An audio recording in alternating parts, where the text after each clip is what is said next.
Hi, Arctic fam and friends. It's your girl Nisha coming to you from the top of the world, as we call it, Barrow, Alaska, also known as Ukjavik in the native language. Today, I want to talk about something that happened to me on Friday, Valentine's Day. Now, I don't make a big deal out of Valentine's because I don't have a boo. I'm not up here, really doing the romantic thing. It's just another day. But on this particular day, I got a text message at 5:30, 5:40 in the morning that totally ruined the day for me.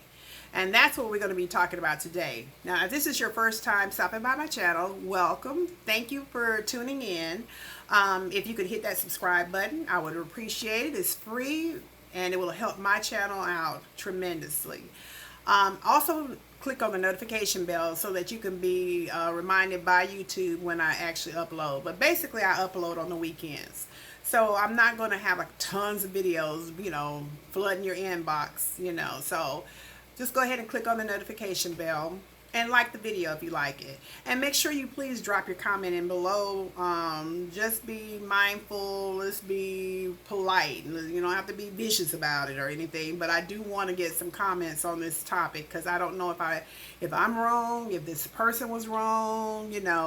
Do I need to apologize? I don't know. Okay, so let me pull up. I got my computer screen up because I actually, I'm on my cell phone recording. So this is the text message I got. Happy Valentine's Day. And I got that from an unknown number. So what is the first thing you're going to do? I was like, who is this? Now you can lose a number. Your phone could have been stolen, damaged, whatever, and that contact information just didn't transfer over. So it's not always that person erased you, or anything like that. So I said, who is this? And the response was, a friend you threw away. I never give up on those I care about. Have a great day. Now note the word I never give up. And then he said, a friend that I threw away. Now, that bothered me because I don't throw away people. I don't, that's not my practice to just throw away people. Not at all. I pride myself on being a Christian, and I know a lot of people don't want to hear about your religion and everything, but God is real for me. He's very real. He's been blessing me. And so that comment bothered me, okay? And so I really started thinking, and then I could only come up with two people that I felt that I threw away. So this is my comment. I said, well, I have technically only thrown away two people that I remember. One was a man begging me for money, and the other was a lying, cheating African guy. If you are not either of those two, then happy Valentine's Day. And I said the smile emoji with the wine glass. Okay. So do you know that phrase where your mama may have said a hit dog will holler? Well, that must be my situation with this person, because let me pull up the other response. This was his or her response. They never did tell me who it was. That sounds so shallow and fictitious. First of all, what's fictitious about it? What's fake about it? What's made up about it? If you profess friendship and a friend asks, it's not begging. So can you guess which one of the two this is? This is probably, because they never did admit to who it was. He said, it's the bullshit double standard black women have toward black men. All right, pause. That right there pissed me off, because that's what I see all over the internet right now. I see this attack on black women as if we're the blame for everything. Every damn thing that goes wrong in a man's life, or everything that's going wrong in the dang world. We probably did coronavirus. I don't, it's just getting old. And for him to throw that up in this little conversation like it had anything to do with being black, no. Women in general don't want a man begging them for money when they haven't even met. That's why they call these things love scams. It says, if he asked, he was probably in need and reached out to a friend. You weren't always in your current position. And I bet a friend helped, and he was probably black. Well, you would have bet wrong. Now, granted, I asked family and friends that I had known for a long time when it was, right there toward the end when I needed some help. But it took everything in me to hit that send button. Now, I'm a mom of 5.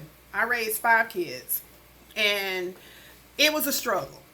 It was a struggle. But there were times when we were almost homeless. But for God. I'm going to give you a prime example of a but for God. I had been praying. I didn't know how I was going to pay my rent. And I was just really praying to God, asking for help. And on this particular day, I heard an audible voice telling me to clean my room. And I was just like, what? What's up with that? But I thank God I obeyed. So I went and got a trash bag. I started throwing stuff away, just straightening up. Because my pastor had also, right before the big real estate crash that happened, my pastor had told us that he had had a vision that there was going to be a very big real estate sale. That all of the church members needed to get their business in order, get their stuff, their credit cleaned up, get everything cleaned up, because there was going to be this huge sale where you could make tons of money in the real estate, and then we had to collapse. So I'm up here just cleaning up and everything, and then I hear the voice saying,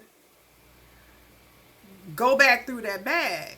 Now, I already didn't want to clean up. Now here you are telling me to go back through the bag? What? But I obeyed, and I went back through the bag, and I found this letter that I had thrown away. I totally didn't see it the first time. And when I opened the letter, it said, literally, that they were a member of the church, and God had instructed them to give me this gift. And it was a money order for $1,000. When I tell you, won't he do it?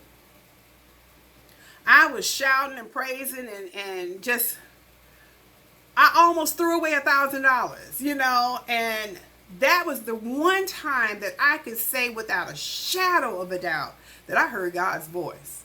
Because why would I have even gone back through that trash bag? You understand what I'm saying? If I had not heard that voice telling me to go back through that trash bag. So that's the one time I know. And because of that, I know that he's real, and he does hear our prayers. So this guy, why wasn't he praying? Why is he up here calling me, asking me for money when he hasn't even met me? He doesn't even know me or anything. That's how I'm thinking. And the timing of this, right before he asked me for this money, I had the situation with, let's just say the guy's name is Jerome. So we got James and Jerome. I had the situation with Jerome where Jerome was lying, talking about he wanted a relationship, all of this stuff. I'm not even going to go. Long story short, I did a background check on him. I am going to admit to that. I did a background check on him. I found out he was doing all kind of lying, and I broke it off. But it hurt. And James was calling me around this time as a friend, and so I was talking to him about this situation and about how hurt I was and blah blah this and blah blah that. And Jerome was talking about, well, he was still gonna come to Anchorage and meet me, and I said, don't come, and yes, I'm gonna come. And so then, it was just a mess, and so James knew this. He knew what I had just went through. So for him to call me, not even call me, for him to text me talking about, can I send him some money and he'll pay me back, right after I just almost got used by this guy, I told him to just lose my money. Sorry y'all, just lose my number. That's what I told him. I'm like, just lose my number. Don't call me, anybody, any man who's going to call a woman asking for money when he hasn't even met her. It's just not somebody I want in my life right now. You know, and I left it at that. I blocked his number. I just cut it off completely. I was mad. Now you guys know if your mom's mad, um, she done had a situation where she told you to clean up. She comes home from work. She done worked hard. She comes in. The place is tore up. She's mad. You are not going to go in right then and ask your mom for something, are you? Mm-mm. No, you have more sense than that. So he knew that I had just been through all of this stuff. And why would you do that? Why would you do that? You knew I was upset. So, long story short, it is a long story. Sorry about that. I cut it off. So, I'm thinking that this person that responded was probably James. Because he didn't say nothing about the African guy. No, he was all about the friend, the money, and it wasn't begging. So I'm thinking that more than likely he may have gotten a new phone, and that's why his name wasn't showing up. But that's who I think it was. So maybe I was a little harsh, maybe because of my hurt and stuff that I was going through with the other guy. I reacted a little bit more strongly than I should have with James. Um, I went to church this morning, and it was, the sermon was about loving people, that as Christians we should love people, and more of an agape love, not an eros love, but or a familial love. It's just we should love people. And I'm sitting here like thinking about this whole thing. Even at church, I'm sitting there thinking about what went down. He won that one. He told me, he got me told on that, and I can't be mad at him.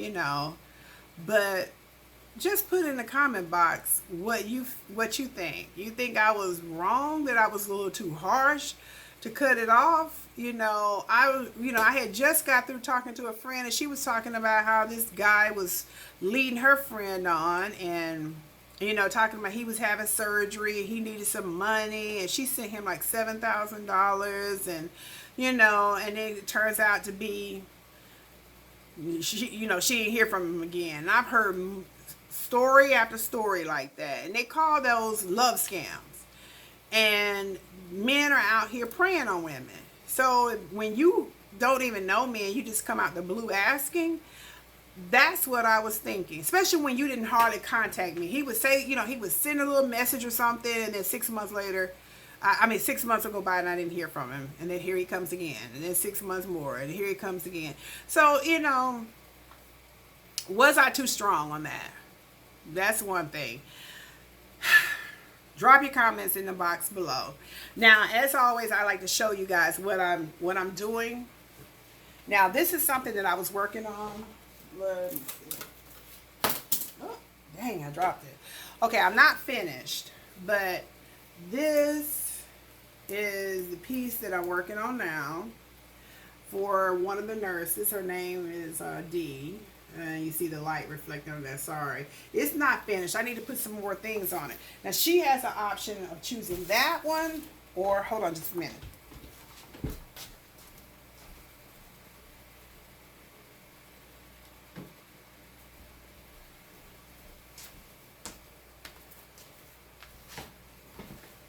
Or this one. Oh, this glare. Let me turn it like this. From the computer, from the lights, everything. Jesus. Anyway, so those are the two pieces that I'm working on. I do have 2 more commissions. So it's been going good as far as the art is concerned. I have 2 more commissions for geodes.